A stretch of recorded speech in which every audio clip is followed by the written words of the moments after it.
Welcome to Ride the Wave, hosted by me, Jeff Fisher, and co-hosted by Mark Robinson, in partnership with the Ride the Wave Foundation. Visit us at ridethewave.org, where we're dedicated to empowering their lives through free resources in servant leadership, mental health wellness, and how to find a purpose. At Ride the Wave, we believe in the power of every story, talent, and voice. Our commitment is clear: to bridge divides, unite communities, and build an all-inclusive, modern campus for those experiencing homelessness. So let's dive in and ride the wave of positive change together. Hey everyone, thank you so much for joining us today. Mark Robinson is to my right. What's going on, Mark? How are you? What's going on, Jeff? You good? Yeah, man, you? No, excellent. We're so glad today to have Jacob Gada with us today. And Jacob is the program director at Market Street Mission in Morristown. Go to www.marketstreet.org. Check them out. They do a lot of really great, amazing work in the town of Morristown. And Jacob, thank you so much for being here. Thanks for having me, guys. It's Yeah. a pleasure. Jacob? It's a pleasure. Thanks, Mark. Absolutely. And what was going to be a 15-minute meeting when I first met you ended up being an hour. It was really great to just listen about your program, and you were so forthcoming and supportive of WAVE right off the bat. So on and off the field, really appreciate your friendship, Jacob. Thanks. Yeah, thanks for coming into our ministry and seeing what we're doing there. I appreciate you, and for even the way you were engaging with some of the men that work there and that are part of our program. So it was encouraging for me to see. Yeah, anytime I'm out there, if possible, I recommend them to come your way. Yeah, cool. Thank you. Yeah, no problem. Can you tell us a bit about what you guys do there? For anyone I know, family locally people that I know may not have a full understanding of what the mission does. Yeah, so it's kind of like where to begin. You know, the Market Street has been impactful in the lives of many, many people for over 135 years. My own personally, I know Mark as well has benefited from the resources there. So where to begin? You know, we're really a twofold ministry. We have one part emergency services. So what does that look like? That looks like our emergency shelter for homeless males in Morris County. We have a feeding program, so we do breakfast and dinner for anyone in the community that needs a meal. We have vouchers for our thrift store. We have a thrift store on the other end of Morristown, in which you could really get anything you want. They have clothing, appliances, electronics, furniture. If you need it, we got it. And if we don't got it, you don't need it, kind of thing. So that's one other part of the services that we provide for the community. We have food boxes. If someone needs a week worth of groceries, they can come to us on Tuesdays and Thursdays and get a food box handed to them as well to stock up their fridge, feed their family. And a slew of other services. We have a community counseling center that's there, and many other things as well. I'm probably forgetting one or two of them. That's really the emergency services part of Market Street. Really the heartbeat of what we do, I'd say, would be our long-term life change program for men that are struggling with drug addiction or alcoholism. So when I say long-term, it's anywhere from 8 months to a year. The men are really committing themselves to a holistic program where we're not only trying to get men free of drugs and alcohol, but we want to help with the spiritual aspect of a man, the mental aspect of a man, the physical aspect of a man, obviously, and the emotional aspect of a man as well. We want men to be free of drugs and alcohol so they can start taking responsibility for their lives, for those that are under their care. And we do this by giving them this long-term program. It's a Christian program, so there is mandatory Bible studies and chapel services the men have to partake in and discipleship opportunities. We also do 12-step care like AA and NA, Narcotics Anonymous, Alcoholics Anonymous, along with Celebrate Recovery models. There's a work therapy portion of our programs. All the men get assigned a work therapy position, whether at the mission on 9 Market Street in Morristown or at our thrift store as well. They get individual counseling, group counseling. We have a learning center, so the men are kicking off sort of that cognitive rust that builds up after years of addiction and just trying to fire some of the synapses. Some guys are pursuing educational desires and goals. Some guys are getting their GED. We just had a guy graduate from driving school, and he got his CDL, and now he's off on the road driving an 18-wheeler, which was a victory for him and for us as well to see a guy really rehab his life and take a whole new career path. The guys also partake in a classroom instruction phase. Some of those classes all the classes are geared towards building men back up giving them tools that they need to live lives that are productive, happy, joyous, and free, taking on responsibilities like I mentioned. Some of the classes are anger management. A lot of the guys come in struggling with anger, rage. How do we identify the emotion? How do we control the emotion? How do we steer that emotion into a good, godly way, I would say? There's a chemical dependency relapse prevention class, identifying triggers of what does it look like to see times where you may start relapsing? How does the body adjust after not having the chemicals put into the body? How long does it take for even the body to sow new habits to where it's not yearning for those drugs and other substances to be put into the body? There's a Christian doctrine class. We're teaching the men the basic doctrines of Christianity. What does that look like? What is salvation? What is the gospel? What is the end purpose of man? Things along those lines. There's a finance class. What does the Bible say about our finances? How are we as men to steward our resources that we are given? How are we to properly budget, even open up a checking account? Some guys come in not even knowing how to do things that we take for granted. We think, everybody knows this, but that's not the case. A lot of people have never been educated in these things. Yeah, so true. Yeah. And then there's a building healthy relationships and fatherhood, manhood class that's kind of combined. What does it look like to be a father? What does it look like to be a man in this world? Oftentimes culture tells us what a man is supposed to be, but oftentimes that's not how God designed men to be. So we take men through that as well. And then there's a career and education development class as well. So guys are getting their resumes built up. They're getting them finessed. And we're teaching the men, how do we properly interview? What does it look like to go before a corporation and present yourself, sell yourself in ways, right? I'm qualified for this position, and this is why. We're getting those resumes tightened up. We're giving the guys tools they need to be productive members in a professional setting as well. Whether it's, being a productive member at ShopRite, or whether it's going back to the corporate job that they once had before they were at the mission. We want to see guys working. It is a good thing to work and to earn money and to be supportive of yourself and of your family as well. When the guys graduate our program, we allow them to live in our facility for free for about 3.5 months. That time, they go back out and they get work. They start working again, saving up their money and planning for their next step in life. And then really what's been a joy over the past few years is we've gotten sober houses in Morristown. So right now, which is about to ask you that. Yeah, so we own sober living after. Exactly. So a lot of programs, you'll graduate the program and then you're out, and you have to go figure out life. You have to go live in your own place, or go back to family, go back to the town where you don't want to really go back to because there's not a lot more options.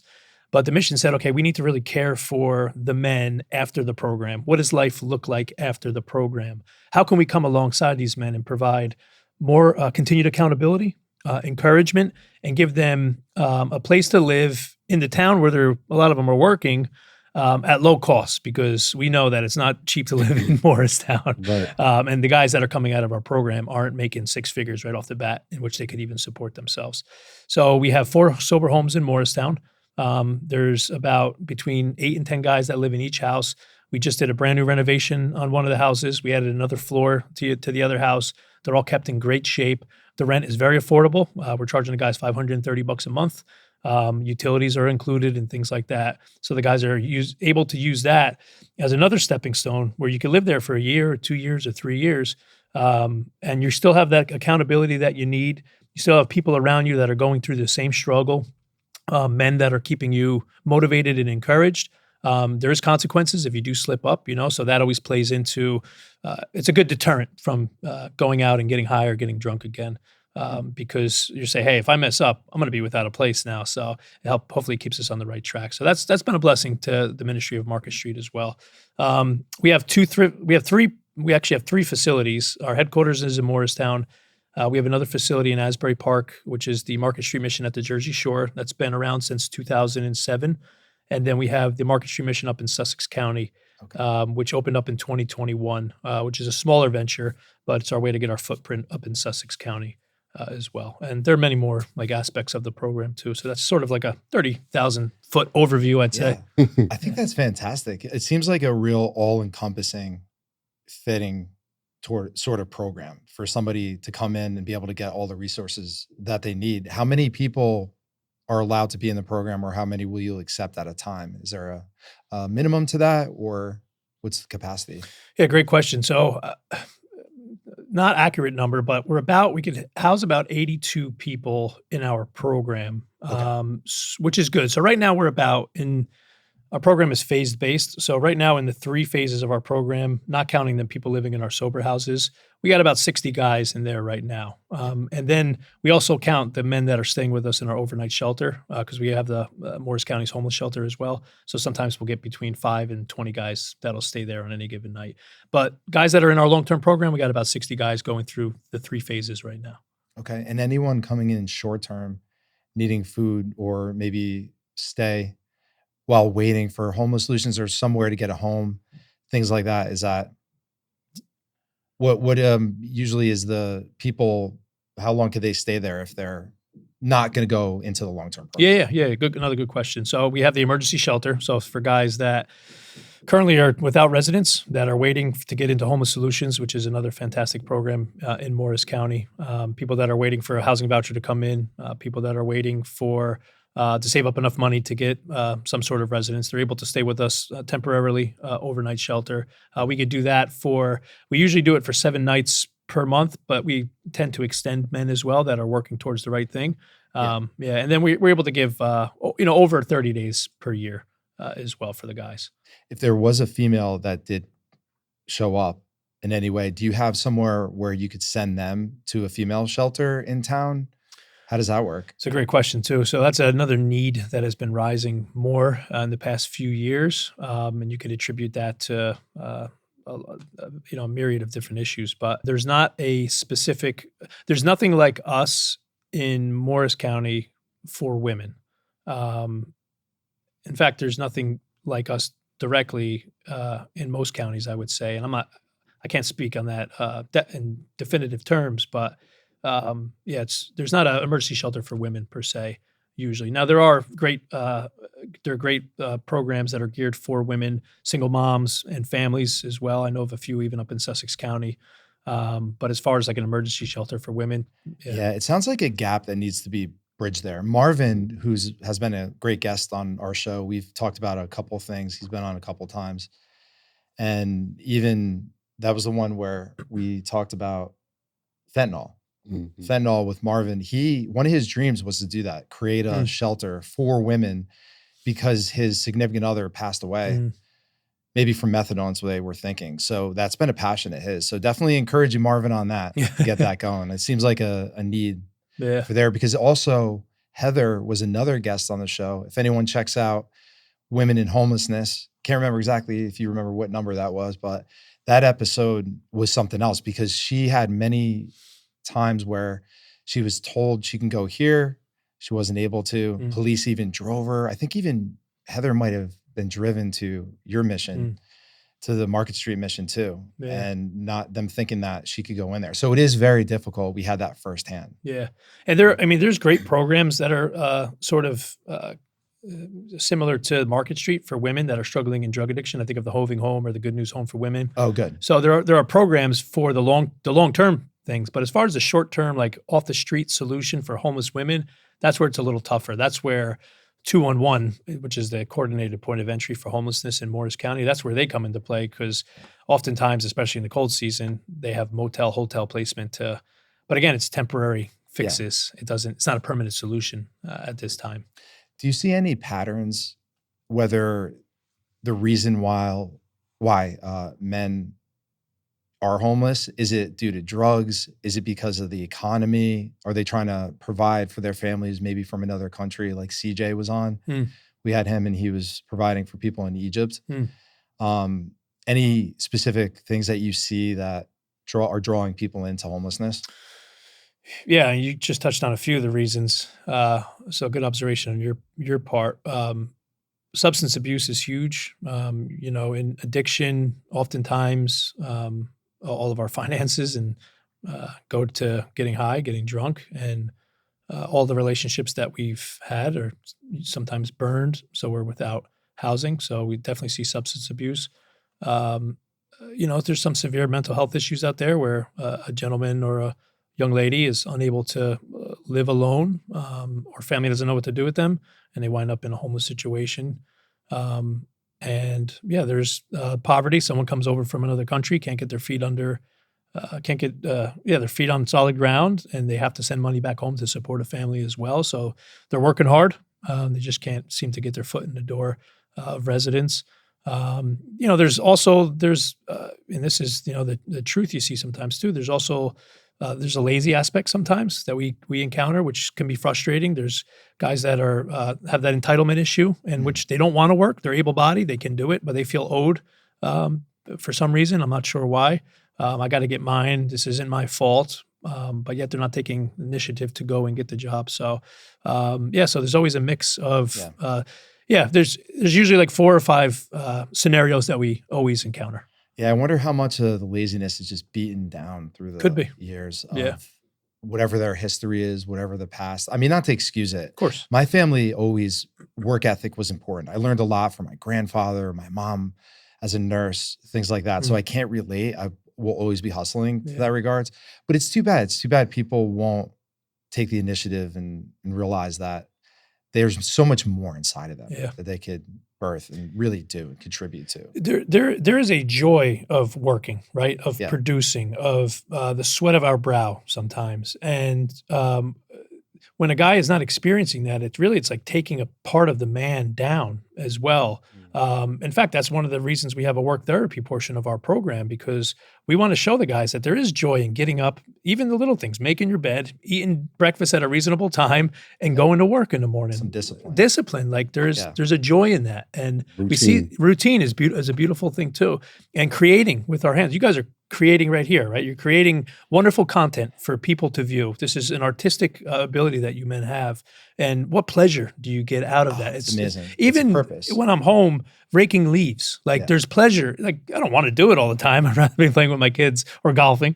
Yeah. But there's a joy, there's a pleasure in accomplishing tasks set at hand. So yeah, absolutely. Do you focus on getting to a purpose with people to try to find out if there's a passion or something and try to help them to get there? Because I think that matters too. It's one thing going to work, going through the motions, especially maybe if you're in a low state, but birthing out something within them or anyone really where, all right, you want to do that, like with Marvin wanting to do the women's shelter, things like that, but fostering that really in them. Yeah, I mean, first we're a Christian program, so our worldview is that the men we are encountering are image bearers of God. They are created in God's image. They have the ability to reflect the character of God, and just in that alone, they have inherent worth and value and purpose. Right, so it's really brushing off that tarnished image. And seeing men transformed. Again, we're a Christian program, so by the gospel, that's what we proclaim. One of our verses when you walk in is, therefore, if any man is in Christ, he is a new creation. The old is gone and the new has come. And that's the forefront of our ministry. So right off the bat, we're viewing men as image bearers of God, allowing them to know because of that, they have purpose and they have worth. And then trying to brush off some of that rust that has been built up and seeing what their skill set is, and then giving them opportunities like the guy, Johnny, that I was thinking about, who he never knew. It may seem like a small thing. Like he never realized he wanted to get his CDL. And he wound up pursuing that because he had a passion for driving, right? Like, which is a good thing. Yeah. And we're like, okay, we can work with that. You have a driver's license, step 1, right? Yeah, you have a desire, step 2, or step 1, you have a desire, step 2, you have a driver's license. How can we foster that and get you on the road, behind the wheel, help you financially to pay for all that stuff and to get you from point A to point B until you get achieve those goals.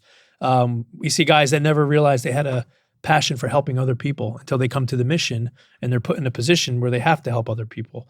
And they see, as you guys know, as you know, that there is a great joy of emptying ourselves of self. Fills me up. Yeah, man. Yeah. It really does. That's the wave right there. Exactly. Is that wave maker too. Yep. Approaching people on the street you normally wouldn't. Mark and I are sitting here because of that. And I completely agree. I could feel your passion too for it. It's amazing what you're doing, Jacob. And you're changing and saving lives. And it really is, it's amazing. And I was unaware of the amount of stuff that you guys do there. So I think it's great we're having this conversation, that people understand that this is a great program. And there's a lot more than just what you see if people are going in and getting food and leaving. That's a lot of people come in for the first time and they really, they get to do a little tour of our building. And our building is a good size. It's 4 floors up, Market Street and Bank Street in Morristown. It's been there for a long time. And a lot of people come in, their first their first thought is, I thought you guys were just a soup kitchen. They don't realize everything else that we do. So I'm happy you got to step foot into the ministry and see what we're doing. Yeah, I think it's really great. Yeah. What do you need? What are some of the things that you're lacking? Resources, volunteers, anything like that people could help out with? Good question. So right off the bat, we accept no government funding whatsoever. All of our funding comes through private donations and the money we generate at our thrift store. So we always need money, but God provides through the giving of other people, through the generosity of many, many people. We have a large database of monthly givers, and our thrift stores have been really just vibrant and doing well. Too. So that's been generating money because it does cost us, and since we don't take any government funding, all of our services are absolutely free for the men that are in our program. So from start to finish, the guys don't pay a dime. We don't take any insurance. So to put a guy through our program with all the resources that we're giving him, it costs anywhere from like $35,000 to $40,000 for one man for the 8-month to year duration of the program, and that's factoring in all the resources, the food, the lodging, the classes, all the numbers that they compile to do that. So number one, finances. I'm not here asking for money because God does provide. Yeah, but you ask what we need. Even if it's $5, anybody could give. Yeah, absolutely. It's always good. We get really blessed around the holiday season, especially with some of the needs for our men, whether it's boxer shorts, sweatpants, cosmetics, toiletry items. Sneakers. Fleet Feet in Morristown actually has done this partnership with us where they have sponsored one of our 5K races. They for the past, I think, 3 classes, they've given every guy that's going into the classroom phase of our program, they come into Fleet Feet right down the street. Look, I just rhymed. Right down the street for a beat. Yeah. Should we rap? Is this the time? Is this the time where we bust a rap? We're on the beat. Right. This is that time, I think. I'm getting feisty now. And they've given all the guys brand new shoes, like nice shoes too, Brooks or That's Hokas great. and stuff I love like that. Yeah, I love stuff like that. Like City Relief, when we had Joseph, who was the program director there, people were giving out really nice, or the company was giving out socks. You buy one sock, it gets donated. And they really did. They donated a lot. And they were good quality too. Those Bombas. Bombas. Exactly. Yeah. I'm wearing a pair right now. Oh, are you? Yeah, Me those too. are great. Me too. Those are great. Most of every pair of most of all of my socks in my house right now is Bombas. Yeah. Nice. Bombas and Puma. Nice. Yep. Because even the military, when you're out there, feet are so important. That's one thing in your rucksack. You always have an extra pair of socks. When your feet are wet and you're out there, if a soldier, that's the main thing, is maintaining your feet. It's true. That's very true. Even if like care packages that we give out to guys that are homeless, it always includes a pair of socks because that's like extremely necessary. I connected with a guy. I don't know what episode it's on. It's the only recording, if you look at our lineup and the episodes, other than Daryl's first one. I met and connected with him, very unlikely. And he was as rugged as you can get, homeless, like really, really run down. And we just did a recording, and he showed me a picture of his feet one time when it was wet, and it was insane. Yeah. It was really insane. The wrinkles on it, and it was almost like the skin peeling off. So that is a huge struggle. I think that's great that they're doing that. Yeah, we get, like, even to your point, right? We get sock drives. People donate their time. We have many volunteer opportunities. We have even a guy like Solomon Thomas. He's a defensive tackle for the Jets. He's coming in today at 4:30. That's great. To visit with the guys, speak with the guys. He's encountered some struggles within his family with addiction and depression and things like that. So guys donate their time. We have people that come serve the meals for the community and for the guys that are with us. We have volunteer tutors that come in and tutor our men that are trying to pursue things like a GED or some college courses. Yeah. I mean, there's just, we have a ton of volunteers at our thrift store. We have a Sunday evening supper service up in Newton that's completely volunteer run. The pastors and preachers that are coming in to preach to our men in the morning, they're all volunteers. There's so many things that we need that God sees fit to bless us with. And we are just grateful for those things. And it's, guys like you are helping right now, getting the word out. Yeah, and it's organizations and people like you, Jacob, that I think that the community really needs to empower. And this is how we're going to get real change. It's not going to come from the top up this election year. It's not going to come from the government. It's us. Power's in the people. That's why this country was built. So I think that empowering organizations like yourself, City Relief, Be the Change New Jersey, our partners, things like that will really start to spiral out into the streets. Not spiral out, but expand out into the streets in a good way. So I really commend what you're doing. I think it's truly God's work. Amen. It really is. Amen. So the website, if anybody wants to volunteer or donate, is that the best spot for them to go? Yeah, there's on the website, www.marketstreet.org. There is a little like menu that says, what we do and kind of what we need. And then there's a spot for volunteering as well. So you would go to that spot, you would click the volunteer button, you would hook up with Debbie McKenna, who's our events and volunteer manager. She just does a fantastic job. Anyone who wants to volunteer will come in for volunteer orientation. That way they could really feel for what we're doing at Market Street, and we can get a feel for their skill set. Because there may be things that we're not even seeing until we meet that person, and we wake, wow, you have a skill set that we could really use. Yeah. For example, a gentleman named Michael, who's just came in, retired guy, just came in serving food, wants to get more involved. He has a great skill set, and he has a skill in motivational interviewing. Like, how do you properly present yourself for an interview? We have guys that are going to graduate our program in a few weeks that are getting their resumes cleaned up and ready to go. So he's going to utilize his strengths to educate our men on what does it look like to properly interview as well. So even something that seems small, it's become super impactful for some of our guys because those little seeds get planted along the way. Yeah. And then the fruit of that begins to bloom. So yeah, nice. It shows you care. It's not just putting somebody through the motions and taking them through uncaring. I think that's really... Yep. Philippians 2, right? Considering one another more significant than ourselves, right? That's Christ's example of humility, which is what you guys are doing. You're walking down the street and you're considering Mark more significant than yourself, so much so that you're casting aside your desires and cares at that moment about yourself, and you're pouring into another human being. So it's interesting how opposite it really is in hindsight. Even I came to Christ 3 years ago. So prior to that, I was a totally different person. I'm completely transformed in that regards. So once people start, if they do those principles, it really is health is wealth, time is money, service fills you up. It's better than anything, any sex, drugs, it's true, cars, or anything like that are temporary because it's eternal. And I completely get that.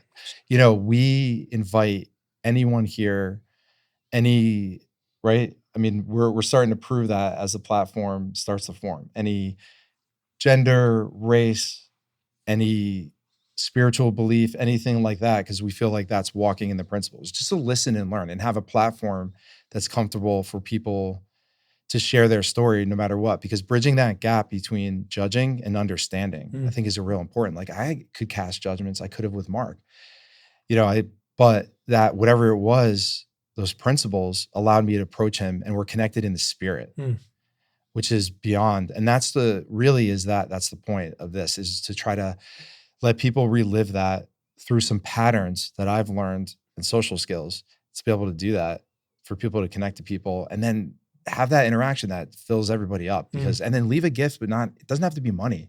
I wrote CJ a letter of recommendation because he helped me out. And if he was going on a job interview a little bit later for that. So he brought it with him. That's awesome. Yeah. I mean, something small, encouragement is a gift. Encouragement's huge. Massive. Encouragement, right? Look at the word, encourage, to give courage. Like we all need that, right? We all need that. We all need that courage. Encouragement goes a long way. I think the problem is a lot of the times we're not giving excuses per se, but like, oh, you can't do this because of this. Here's why. You have this, so you're not able. What would you do? What would happen if that was flipped though? You can do it. Keep going. Keep pushing. I got your back. How could I support you? You got this, man. I know it's tough. Things like that, a flip in language and your tone can change somebody's life if they even want to commit suicide. It's true, because a lot of times people are looking for an excuse to just cash out, right? They're looking for an excuse to give up. Right. But you can come alongside that person and cancel that excuse out with some encouragement. And that's what they need to continue to motivate forward. So especially when they're beaten down, man. I love that. Yeah. I love doing that. Yeah. Yeah. Just go, I see something inside of you. Yeah. No, I could see it. You got, you know what I mean? And you could do it and you'll spiral off that. So I think that you kind of relate to that, or the principles. Not all, maybe the Christian community will agree with who we have or what happens on the show. But at the end of the day, it really is for that understanding and not have a debate or anything like that, which I think is nice. Yeah, very nice. And if you know anyone that would want to share their stories that maybe had success at your program, happy to have them on too. Oh, I got And that, a ton of guys that I could think yeah, of. speaking of that, do you have a yeah. few examples of that or a couple examples of success stories that mean or are close to your heart, something that really has touched you? Maybe somebody started from rock bottom, built them up to the point where they're doing great. Yeah. I mean, I'm looking across the table at one of the guys There you that go. benefited This is my from guy. our We love place. Mark. So I met Mark, I don't know how many years ago, but probably 10 years ago, not 10, maybe like 8 years ago. I think I came to Morristown in 2015. Yeah. So I was actually in the program in 2015 as well. And I remember you coming for shelter and for meals, right? Mm-hmm. And where's your life at now? You're sitting across from this guy, so life is pretty good. Right. Right. If you remember how I first came there, I don't know if you remember visually how I was when I first got there. You had that hair. I remember the hair. Yeah. Yeah. But I was, when I first came to the mission, I wasn't right at all. I was mentally, physically, emotionally, I wasn't nowhere near where I am now. And I'd have never thought, I would be here. Yeah. But here we are. Yeah. How do you feel the mission played a part in your journey? It helped me through the roughest part, which was the beginning of starting over. They fed me, housed me. I never joined the program aspect, but I always did overnight. I'm saying I was grateful just sleeping there overnight, as many, the days that I did and, things like that, and interacting with the guys that were there and some of the guys that I've known since when I first started going there. I still see some of those same guys to this day, and we talk and have a conversation, and, it's just like we never left. That's great. Mark's come a long way. Oh yeah. He's a gift. Yeah. He's a gift indeed. Yeah. And I'm happy that Market Street, we call it Market Street because Mark. We should rename it actually.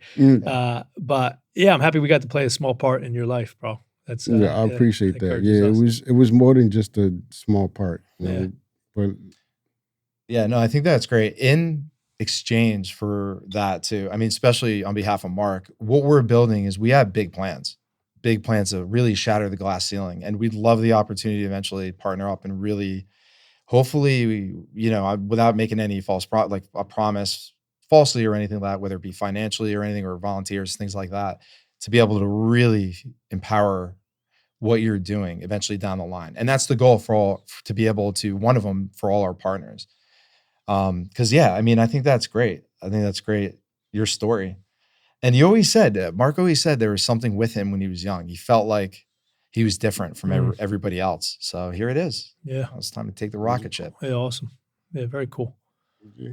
And other than that, is there anybody else that turned their lives around that you feel, wow, this was pretty amazing. I did not think this was going to happen. Yeah. I mean, so even my own, there's many. I have, I think of my friend Will, I think of Greg, I think of, the list goes on and on and on. My brother actually came through our program as well. I can speak personally about my own life. I came to the Market Street mission, a broken man in 2015, right around this time you were coming in. I came in through the program. You were in the shelter, struggled with drug addiction the majority of my adult life, looking for purpose, looking for worth, looking for value, not wanting to take on responsibilities, choosing pleasure over responsibilities. I was addicted to, methamphetamines, heroin for many years. Oh, wow. Started off young, about 19. I always had sort of an addictive personality, always trying to step out of myself, run into fantasy land in ways. But yeah, towards the end of my run with drugs and alcohol, it was pretty severe to where I was homeless, incarcerated in different programs, in psych wards, hospitals, you name it, I was there. And I tried over the years to stop. I tried on my own. I tried to pull myself up from my own bootstraps. I went into programs, would get clean for a few weeks, a couple months here and there, and then would go right back to the muck and mire. I went to jail a few times, nothing like lengthy, like years in prison, but was in jail for, 4 months at a clip, 3 months at a clip, 30 days here, 30 days there. Got out, never doing that again. I'm going to clean up. I'm going to get a job. I'm going to do that. I would do, clean up for a minute and then right back to it. Kept getting pulled back, kept getting pulled back. I remember it was September of 2000 and, no, it was August of 2015. And man, I was just done. Like I was living a life of debauchery, heavily addicted, and I just came to a point where I was just like, I can't do this anymore. I just didn't know how to stop. Like, Wow. I didn't know how to stop. I didn't want to go through the pain associated with coming off of drugs. I didn't want to have to. You said like the beginning of your starting place, right? I didn't know where to even begin. I had warrants out for my arrest in Passaic County. And one day this thought came over me, like, if you want a way out, go turn yourself in. Yeah. And I was like, man, I don't want to go to jail. But so it took me, I was like wrestling with that idea for a little bit, for a couple weeks. And then I remember on September 18th, I got high for the final time. And I had a friend drive me over to the Passaic County Sheriff's Department. It was I think it was in Halden. And he dropped me off. And he said, "You serious about this?" I said, "Yeah." So I went up to the sheriff's door. I rang there like a little buzzer. And the deputy came on the intercom and he said, "How can I help you?" I don't know if he said it that nice, but he said, "How can I help you?" I said, "My name is Jacob Gada and I want to turn myself in on my warrants," because I was just desperate to get out of that life. And he was like, "It's Friday. You won't be able to see the judge till Monday. Do you still want to do this?" And I said, "Absolutely." So he brought me in. They processed me, ran my warrants. I had a couple open. They brought me to the Passaic County Jail in downtown Patterson there. And I never forget, they brought me to like the first holding cell. That's where they like look at your case and then they figure out where in the jail you're going to go. So they brought me to the basement. It was dark. It was dirty. It was damp. It was disgusting. It was loud. And then they uncuffed me and that big metal door closed behind me. Mm. And I never forget, as soon as it clanged shut, and here I was behind bars, no way out. For the first time in my life, I felt free because I knew I didn't have to wake up the next morning and get high anymore. I knew that like God had brought me to my knees where the only place I could cry out was for mercy. And I cried out for mercy. And the burden of that sin, the burden of my addiction was like lifted off me in that moment. Wow. And I didn't know what was in store for me next. I didn't know where my life was going to go. I didn't even know where to begin. But I was just in this beautiful place of, okay, thy will be done. I'm here. I'm finally taking responsibility for some of my actions because I'm not running away from my legal responsibilities anymore. I'm not running away from God anymore. I'm taking step one into really like allowing like God to work in my life. And I had no clue where I was going to go. They were supposed to go to prison, but God intervened and they let me out in 30 some odd days. I had no clue where to go after that. So I met this guy in jail. He said, "Do you want to stay sober when you get out of here?" I said, "Absolutely." I said, "I just don't know how." And he said, "Call me when you get out." He was like one of my cellmates. He wound up leaving a couple of days after that. I was out in a couple of weeks after him. I called him. I said, "I need help." He said, "All right, meet me here." He got me into Bergen Regional Medical Center, which is now called Newbridge down in Paramus. He checked me into the psych ward. I went there. I was in the psych ward for 12 days. They said, "What do you want to do next?" I said, "I have no clue. You tell me." They said, "Okay, we have a 21-day program in our facility." I said, "All right, sign me up." They sent me down there. 21 days came to an end. They said, "What do you want to do after this?" I said, "I have no clue. You tell me," because I didn't want to make any decisions at that point. And they said, "We have two options for you. You can go to this place in Spanish Harlem in New York, or you can go to this place called the Market Street Mission." So I knew about the mission because, I'm from New Jersey, Morris County, Essex County, then Morris County. My mother actually dropped me off at the mission once years ago. She said, "You need to go in that place." And I walked in, looked around, and I left because I just wasn't ready at that point. Full circle. Full circle, yeah. I wanted to, so they put the Spanish Harlem before me or the Market Street Mission. My first thought was, I want to go to New York, start my life over in the Big Apple. So they said, "Okay, let's call your probation officer, see if they'll allow you to leave the state." She said no. So I said, "Market Street Mission, here I come." Yeah. And God was directing my steps there as well. And then I never forget, I walked through that front door of Market Street. There's a massive neon sign that says Jesus Saves. And I walked into that door and I just felt rest. I knew I was exactly where I'm supposed to be. I was surrounded by men and women who loved me. They didn't know me, but they loved me. They put food in my belly. They put clothes on my back. They cared for me well. I started to mature as a man. That's actually, I was 32 at that point, and I said, like, I finally, for the first time in my life, I feel like a man. I had been saved, I had been redeemed, I had been reconciled to God, and now I was growing and maturing and taking on responsibilities for my life. Relationships, earthly relationships, have been reconciled. Relationship with my brother and my sisters again, and my mother and my father. I graduated the program. I served as an intern with Market Street for 2 years. During that time, I pursued my education. The mission helped me go back to school. I went to Pillar College, got a degree in biblical studies, graduated in 2021, I think it was, so kind of recently. I met my wife. We've been married for 4 years now. Beautiful, beautiful woman who is just so strong and such an encouragement and just a loving woman. We have 2 kids now. It's just been a complete turnaround, and that's by the grace of God. So yeah, and the Market Street mission played a huge part, and now I get to still serve in this ministry. So yeah, sorry I went on for a long time, but not yeah, at all. That was an amazing story. Well, yeah, God's been good, and He utilized the Market Street mission in my life, so it's been good. And now I could reach my hand out to the next man that comes in, and that's what it's all about. Yeah, and it is a surrender, isn't it? It is. It's a surrender. It's a great word because it is. And people, I think, will automatically in their mind, oh, surrendering, like you're surrendering to something, but it's not like that. You get the Spirit, and that Spirit, it's not taking you away for who you are. It's making you your best self, and it's what drives you, and it replaces fear that is usually right now with current culture in the driver's seat. Yeah. So I could relate to that surrender, but an amazing story, Jacob. I mean, you are a prime example, and anybody out there that really is listening and is down, look at Jacob right here, or listening to this, just how you could turn your life around. It's possible, and in an amazing fashion too. And it comes down to belief. You have to believe that you can do it and keep pushing.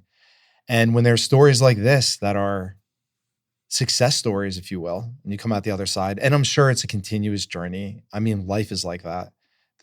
One thing when you take it on and you accept the mission, you know that does not come without hardships. Oh no, yeah. In fact, I think it amplifies them too. Yeah, because now we're not running from responsibilities; we're taking them on. You're going right on. We read a story to my daughter that's called "I'm Going on a Bear Hunt," and it's a family of 4 little kids, and they want to go see a bear. So the theme of it is we're going on a bear hunt. We're going to catch a big one. We're not scared. And then they come across an obstacle. First obstacle, it's a forest. Oh no, a forest, a big scary forest. And they don't want to go through it. And the father looks at the family and says, we can't go over it. We can't go under it. We have to go through it. Yeah. So in the face of fear, we are geared up now, empowered by the Spirit of God in the sense that I'm speaking of, and we're able to go through those obstacles, and we're no longer running from those things. Yeah, I think hold your head up high and you have it, and it's within you, and you're doing it for good reasons that apply. You can walk through hell with your head held high. I really do. And I think that's an amazing thing to get through. And it just goes to show that people looking at you in the face, now may not even think that, or they may have certain assumptions about you, not knowing your history there. Yeah.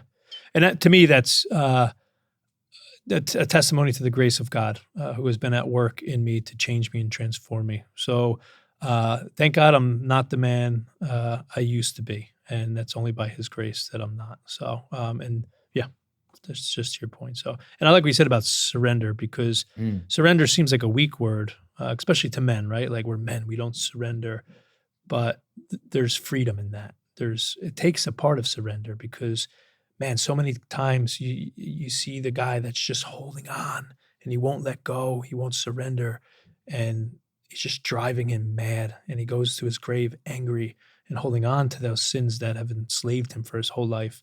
But there's freedom to be found, and we're preaching Christ and Christ crucified, and that's where the freedom really rests. Because if it's not in Christ, I'm on my own strength, and I tried my own strength my whole life. I needed that divine intervention, and I'm grateful to the Lord that He pulled me out of that. Yeah, absolutely. I can relate to that. We can't do it alone. No shot. You can't. No shot. Too weak. It's too weak. Our bodies. And who is really decide? If you're walking around, I didn't wake myself up, beat my own heart. I didn't decide that my car is not, somebody else is not going to just veer off and crash into it. Yeah. We really have no control, just like sitting on a plane and the pilot's flying. It's true. So if you trust in that and you have something, it's a compass, really. Yeah. It's what gauges me right now. Yeah. I don't know if other people have different things for that. That's where I stand, sometimes, but maybe everybody's on their own journey. I haven't found, I did a lot of exploratory with that kind of stuff, and the way it came about, and I haven't really found anything that could align like that too. So, I think that you're really, like I said, really doing God's work there. We're grateful. Yeah, we got a great team there too. So we can't do it alone, right? So we are one body, many parts, right? The left arm can't do what the left leg can do. Yeah. So we are very grateful that the Market Street Mission, we're equipped with men and women who have different strengths, different skills. We bring those all to the table, and we're able to function, not perfectly, not without hardship, right? It's not promised to be. 100%. It's not promised to be easy, but it's worth it, and there's joy. And if you ever need anything, it's a partnership. Yeah, reach out, Mark and I, absolutely. Yeah. Any resources we can leverage our platform. One of the things when guests comes on, anyone, what they're working on could get posted to our social media. Our valued guest Jacob at Market Street Mission has this, needs it. We're more than happy to leverage that to be able to get anything that you guys need. Thanks, Jeff. Such a good cause. I appreciate that. Thank you. Absolutely. I know I kind of mentioned it didn't seem like it was a fit, but also Dr. Bo has that medical van if you ever needed something like that too. Okay. Is that from Zufall?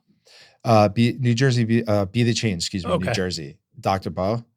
They have, they do a lot in Newark. Recently, Mark and I, we did a combo. We partnered with them. We did Unity and Community in Newark, where we went to a street that normally would have the highest murder. Yeah. And it's a small park there. Mark painted a mural.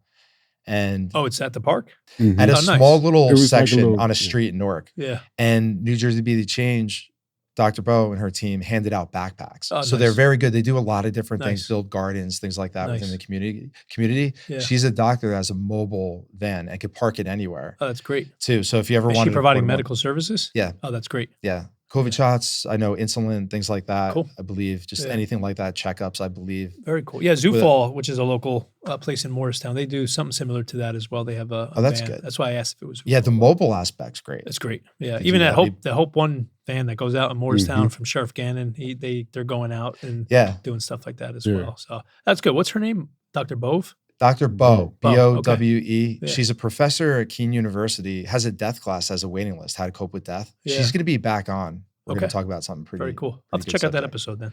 Yeah. And all you folks, check out that episode too. Yeah. Anybody that wants to connect you to, there. Even City Relief does amazing work. We partnered with them for a little bit down at Penn Station in Newark because we had a woman who was affiliated with Market Street and was also affiliated with City Relief. So we would send some of our guys down there to go serve, meals out of the truck and things like that. Yeah. No, absolutely. Is there any other stories that you think people should know about?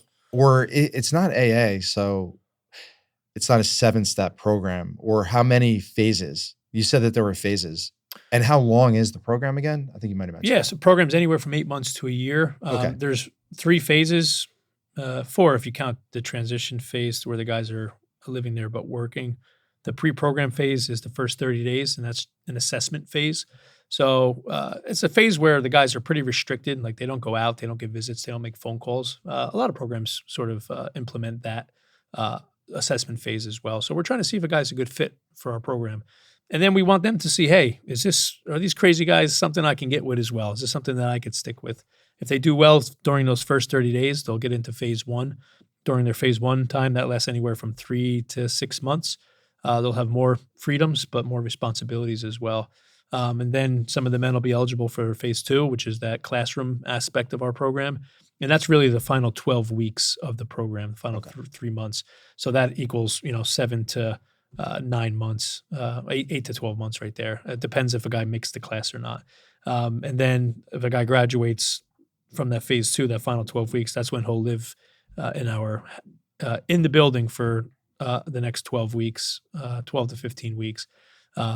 And go out and get work and save money. And then if they move into one of our sober houses, they'll be able to live there indefinitely if they need. And we have another sober house in Asbury Park as well. I didn't mention that. Oh, nice. So, yeah. Do you think that the phone thing, not being able to use the phone, will deter a decent amount of people? Has that? I know, I get it because you're probably then gauging someone's seriousness for the program. How about family or them needing to contact people like that, do they have a certain time period where they can do that, or a computer access or internet, anything like that? Or is it just straight up? Good question. Yeah. So, technology? for me, let's clarify too. So, there's no cell phones throughout the whole program. So, yeah. So, guys making a commitment, right? Like, when you're making a commitment, there's sacrifice. There's always a sacrifice, and one of the sacrifices are you're handed in that cell That's phone. a big one. It's a big one for a lot of guys. It is. Yeah. But talk about surrender. Like surrendering that cell phone. A lot of guys are like, that was one of the most freeing things I ever did. Yeah. Because it alleviates distraction and alleviates temptation a lot of times as well. So it's a joy. First 30 days, you call family, you tell them you're there. And if there's an emergency, obviously we'll let you use the phone. After that, you can start using the phone in-house, not your own cell phone and things like that. And then we have a payphone. We have probably the only last payphone in Morris County, unless there's one by the train station still, but nice. in our building that the guys could use as well. But first 30 days, pretty restricted. Yeah, it sounds restricted. Yeah. So what about they can't get on the computer if it's a family thing or anything? They can get computer access after those first 30 days. Okay. Whether they're go to the library, they have sense. free time at night to go out in Morristown from like 7 to 9:45. Sundays is a free day as well. They could go on to the if they want to use just like internet surfing, they can go to the library. But we also have a learning center which has 20 computers in it as well for the guys. Mark, how would your life be if you went that long? I think it would be a good thing if I went that long without any cell phone or any distractions and just went into nature and did a program like that, even without telling your wife. Yeah, she would love that. Just go live off the grid. Yeah. Grow the beard. Anybody. Yeah. Just grow the beard. Live off the land for a year.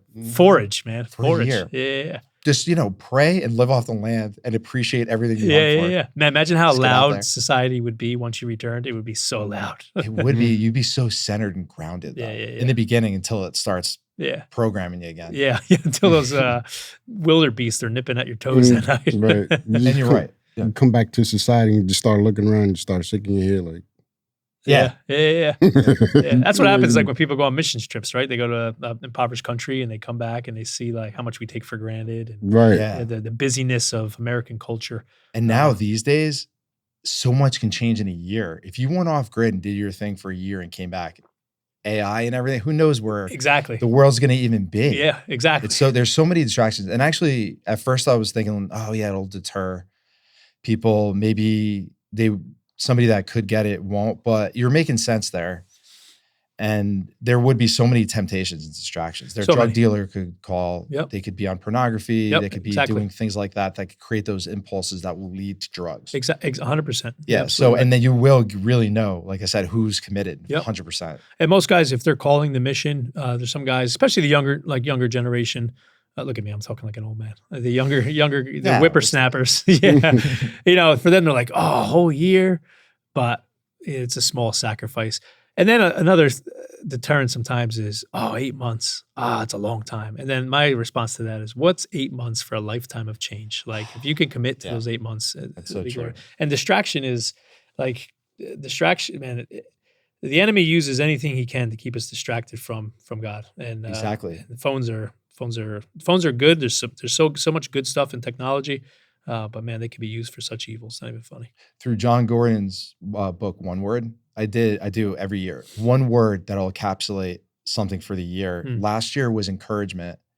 And that's led to Daryl. Me doing that, I was good at that. This year was patience. I could do better. I'm trying, man. I'm like at the point in my life in my career with this where I'm just like, I just, So I definitely could do better. I'm praying for that. Yeah. I did a counter word this year, and the counter word, and Javon, a really great guest, we did distractions. We did a whole episode on that because that was my counter word. Was distractions to patience. Yeah. Because it's a huge tactic of the enemy right now. Huge, man. Yeah, it's massive. I mean, even in my addiction, I would be on the trains all the time, trains and buses, right? That's how I would get from point A to point B. And I remember like observing, because I didn't have a phone at that point. And if I had a phone, it wasn't hooked up to the cell towers. So, but I just remember everybody was there was no social interaction anymore because of the distractions that were happening. That was before I was a believer. That was before my eyes were open to see truth, right? But I was always struck by that, like how much of a tactic that could be to distract people from truth and from goodness. Yeah, and it's interesting going through this process now that we have the Wave Maker book, which I also too should be on the shelf over there. I Yeah, gave them away. is that? We're revising Where a is that? new chapter. People are knocking down the door for copies of that. You But have know to what? give It's it. difficult when you know you have something like that will benefit people. Everybody has podcasts that they listen to, books that they read. It's very difficult to get feedback or for people to actually read it, even if they buy it and take the time to do it. Yeah. You know, so if you have a passion or a mission, there is a frustration there. It's almost like you're walking around, and I feel like some days I'm taking it to the max because it's our lane to maybe even have a legacy for friends and family. I take it that seriously every single day. So, you know, I get emotional sometimes over it, but you can't run around the streets screaming at everybody the urgency of what is happening. You know what I mean? So yeah, I'm learning step by step to go with processes, take it slow, drop seeds here and there. Yeah. All right, you didn't read the book? Fine. You know, like it's true. I thought maybe you should. Yeah. You know what I mean? Like that. It's the patience, tough. That's where it comes in. It's tough. Yeah, it is. It's like my struggle. You should have read that book, but I'll be patient with you. Yeah, it's like you haven't, but I understand. And also, like I said before, it does get hard. I don't know if you could relate to this before you accepted and you came to Christ. Your past self. There are levels that spiritually, the shades get lifted. Oh yeah, sort of. Oh yeah, scales fall, man. Scales fall, and it's 100%. You start to see the tactic too, without a doubt. Yeah, that's one of the beauties of Christ opening my eyes. You get to see truth in its purest form, and it's a beautiful thing. Well, Jacob, let me tell you something. You were meant for the position there, and you're really doing amazing work. Thanks. I could tell just by your drive, your history, your mentality. Mark and I at Ride the Wave, we fully support your efforts. Thanks, if there's guys. anything we can do. And when we're going to try to position ourselves, whether it's notoriety with the show or any way we can to get to the campus and go there, but also to be able to try to, from the inside out, organizations like yourself, empower them, hopefully in the future, to grow. Amen. Because that's what it is. Yeah. That I think really that's what it's going to be. It's you guys not going to be on fire, man. Hey, look, we're feeling it. And you know, people like you coming on, friendships. I know the weather's the weather's great, I said, but you got something to do. We can't hit the course and hit some balls today.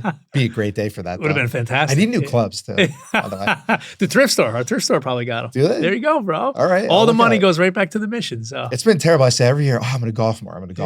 And then just so many things happen, but we'll get out there. We'll get out there once. Yeah. You ever shoot in the 80s before? Oh no, I'm terrible. I'm kind of new to it. A couple seasons played, but I enjoy being out and I want to get better at it. Good.